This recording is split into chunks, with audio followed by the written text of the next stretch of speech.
Hey all, welcome to ShareTrekc. This is Raj here. Friends, it's amazing what we can find when we regularly look at charts and don't find anything. But at the same chart, if you look for a specific pattern, you may find something new to learn. I found something very interesting. Today I have a very rare pattern to share with you. Guys, I don't know if the Japanese candlestick will prevail or the death cross will prevail because one is a bullish signal and the other is a bearish signal. If you're wondering what I'm talking about, the company is Ginkgo Bioworks or ticker symbol DNA, and it has got two conflicting chart patterns at the same time. And there's also some news about Ginkgo Bioworks since we last spoke about it. So I'll cover all of those things today in this video. So let's get started.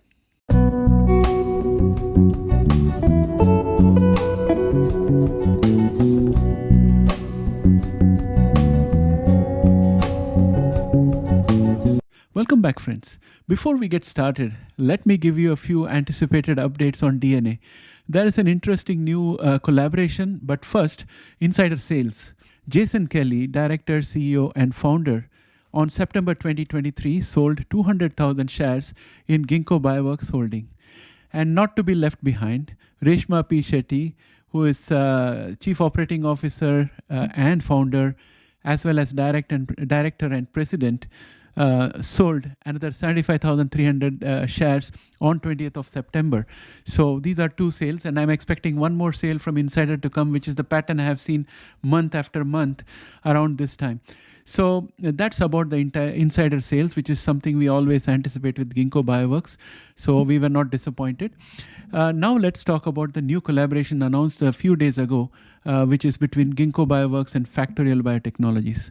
Factorial Biotechnologies is an emerging single-cell sequencing company with a novel intracellular library preparation technology, and Ginkgo Bioworks, as we know, is the leading platform for cell programming and biosecurity. And today they got together and announced a new collaboration.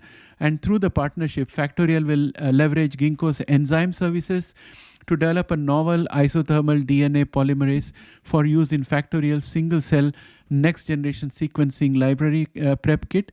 Given its extensive expertise in this space, Ginkgo is providing these services under its success-based pricing model created to help companies de-risk their research and development efforts. So in other words, if Ginkgo doesn't succeed, Ginkgo doesn't get paid. So that's what the success-based pricing model means. Let us break this all down into simple terms the way I understand it, so that we take all the scientific gobbledygook out.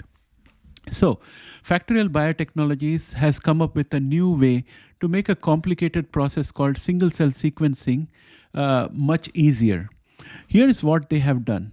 For single-cell sequencing, normally when scientists want to study the genes and other important information inside individual cells, they have to break these cells apart to get at the genetic material. It's like taking apart a puzzle to see its pieces. Factorial's innovation, however, is that they have found a way to skip this step of breaking cells apart. They can now prepare the genetic material for sequencing while the cells are still whole and mixed together with other types of cells. So, which means that you are doing the sequencing in situ without disturbing the cells in their current location. So let's talk advantages of this method, because there are several. The first one is scalability. It means they can do this process on a large scale, studying many cells at once. Second, it's cost effective. It's also cheaper because it does not require as much labor and equipment to break the cells apart. And then we also have the benefit of high throughput, because it's faster, allowing the scientists to study more cells in a shorter amount of time using these methods. So in simpler terms, Factorial Biotechnology has found a way to make a complicated and expensive process simpler, cheaper, and faster when it comes to studying individual cells and their genetic information. This can be really helpful for scientists and researchers in various fields of biology, and it could also end up being inexpensive. Then the question becomes, how does Ginkgo Bioworks help Factorial with this task? given this particular collaboration. So Ginkgo Bioworks is helping Factorial Biotechnologies in several ways with their task of developing a new enzyme for single cell sequencing. Here's a simplified explanation as per the way I understand it. So first is enzyme development. Factorial Biotechnologies needs a special enzyme called isothermal DNA polymerase for their single cell sequencing technology. This enzyme is like a tool that helps in copying and reading the genetic information from cells. Ginkgo is using the its expertise to develop this specific enzyme. The next is advanced screening. Ginkgo Bioworks has advanced methods to find enzymes that work really well for their job. It's like finding the perfect tool for a particular task. They can quickly identify enzymes with the right properties that Factorial needs for their technology. And then Ginkgo has a special expression system which is called P. pastoris to do this enzyme development work. Think of it as a highly efficient factory where they can make the enzyme. This system helps them create a lot of the enzyme, large quantities of the enzyme quickly. And finally, in terms of collaboration, Ginkgo is collaborating closely with Factorial to make sure that the enzyme they develop fits perfectly into Factorial's technology. It's like customizing a tool to fit a specific machine.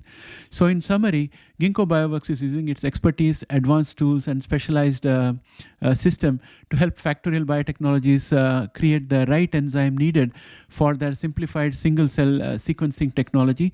This collaboration is crucial in making Factorial's technology work efficiently and effectively. So personally, friends, I think that this is just another client for Ginkgo. I don't think there is anything special in this collaboration.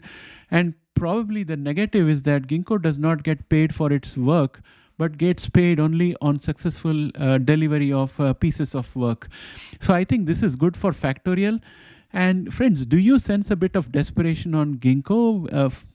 Maybe Ginkgo has a weaker hand because they are giving this success-based payment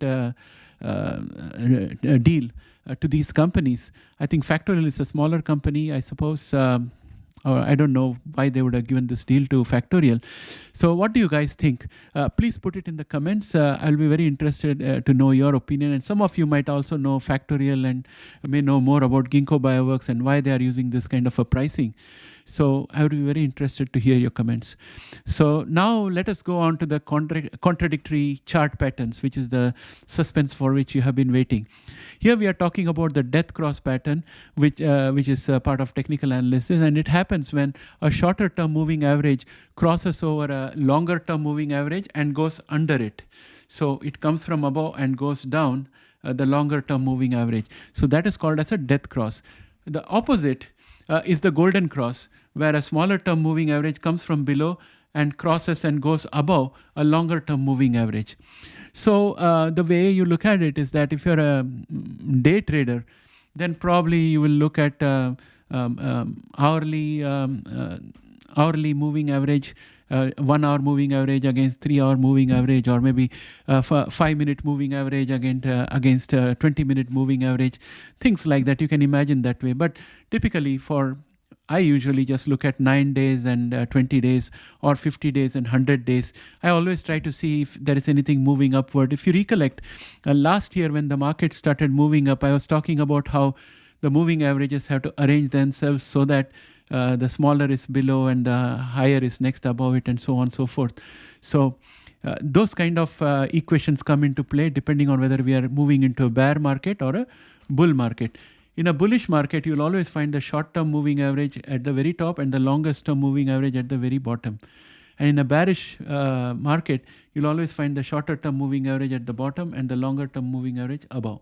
So that's how it looks. But the point at which they cross over is either the death cross if they're all coming bearish, and it's all golden cross if it's all becoming bullish. So what we have in Ginkgo Bioworks is a death cross. And also we have the Japanese candlestick pattern, which is called as bullish harami, where you have a bigger red candle which is engulfing a subsequent smaller green doji candle, which is a bullish candle. And the Japanese candlestick pattern says when you have bearish harami, it indicates a pattern change, and the prices are going to go up.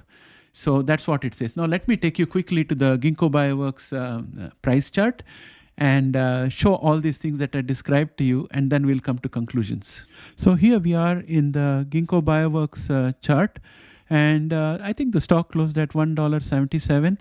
Now, friends, I'm just going to expand this here for you so that you can see it clearly. So this is the death cross that we are talking about. This orange line out here happens to be the 9-day simple moving average. And the green line that you see next to it is the 20-day moving average. So in the short term, we are looking at a bearish kind of a scenario out here because the cross has already taken place. And this is the beginning of the cross. It has already gone below the 20-day moving average. And you can see that they're almost at 1.94, 1.94. And then if we were to go in and have a look at, I'm just expanding this as much as possible so that you can see it in your screen properly. So here is the doji candle. Let me just go back into another chart and come here. Okay, so here you can see the doji candle, right? And this is the bearish candle, and our doji candle is absolutely perfect. There was a very narrow trading range, a spike up and a spike down. And now we have got a support out here, and we have got a resistance at 1.82. Okay, so with this setup, I'm wondering what's going to happen. See here, you can see clearly the short-term moving average has crossed over the longer-term moving average and come down. Because this is 9 and 20 day, I would say that it's a very short-term bearish trend out here. And this is in my books, this is a bullish harami. I mean, of course, it has gone a little bit above, but still, if you look at the body, it's well in the center of the red candle. And the question is, if the death cross prevails, then we are going to go down below the support of 1.75 on Monday. And if the bullish harami prevails, then we are likely to break through 1.82 on Monday. But if I look at the momentum and the MACD, it seems to me that the death cross is going to prevail out here. So let us hope for the best out here. And friends, I'm looking at 1.59 for Ginkgo Bioworks. If it touches 1.59, anywhere between 1.52 and 1.59, I will buy because I think that is the bottom. The company has got around $1 billion in its balance sheet, and they are not going to eat through it overnight. So I'm thinking that it will bounce back. And the advantage, I think, is that when we have a smaller share like Ginkgo, and if you buy it at 1.52 or 1.59, I think you can buy larger quantities. And with larger quantities like 1,000 shares, if there is a movement of 20 cents, you make a decent amount of money with that. And the other thing is also you can sell options. If you hold on to it and just keep on playing options, whenever it goes up, just sell an option and wait for it. Even if you end up losing your shares, that's fine because you're getting the money, and you can always buy it back when it comes down. So that's what I think about Ginkgo Bioworks, and I would like to know what your opinion is, and if you guys have got any Ginkgo Bioworks share with you. So friends, that's all I have for today, and I hope you guys have a great weekend. I'm going to have a good one too. And with that, I would like to end this video here. And yeah, of course, before I go, I have to tell you this thing. I would request those of you who are not yet subscribed to please subscribe. We want to touch 5,000. We are almost there. And guys, I'm really keen to see how it feels to have 5,000 subscribers. Because as you know, I'm a new content creator. And thanks to your support, we have reached so far. And those of you who are already a subscriber of this channel and you have been watching our videos for a long time, that must be something that brings you out here. Please take the next step. Press the join button and become a member and join our group of members and help sustain this channel and give us motivation to continue further. Thanks and have a great day. Bye for now.